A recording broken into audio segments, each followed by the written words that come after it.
राधे राधे दोस्तों, मैं नीरज शुक्ला आज रेखा उपाध्याय के चैनल पे एक स्वर सुनाने जा रहे हैं। अच्छा लगा तो लाइक सब्सक्राइब जरूर करना। नीरज भक्ति भजन और शीला भक्ति भजन। मैया लगावे फूलवरिया मालिनिया उठी सींचे मालिनिया उठी सिंचाई हो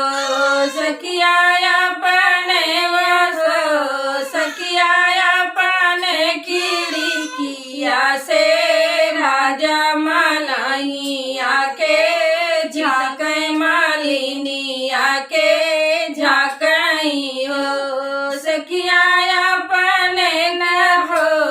सखिया अपने वसर रजवा मालिनिया के झाँकै मालिनिया के झाँकै हो तोहरे तो राजा रजवड़ा तो माया से बहिनिया तो मैया से बहिनिया हो राजा तो हर न हो राजा तो हर तो गया हलिरा झाको कहे कह हम झाकऊ हो राजा तो हरे तो मैया हल रंगिया कहे का हम झाको कहे का हम झाकऊ हो पनवान नैया वाली पातर सुपरिया ऐसा ढुरुर सुपरिया ऐसा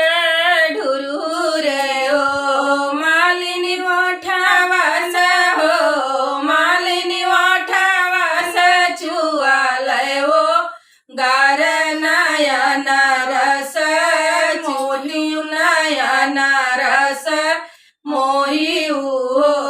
रानी ओठवा से जुआल हो गार नयन रस मोहि नयन रस मोहि हो छोड़ी दे राजा राजा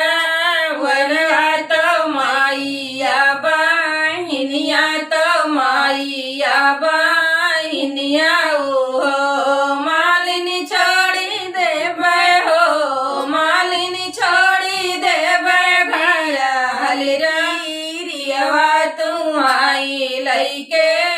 राव तू आई लैके रावई हो मालिनी छोड़ी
ऐसा ही बाने कै पा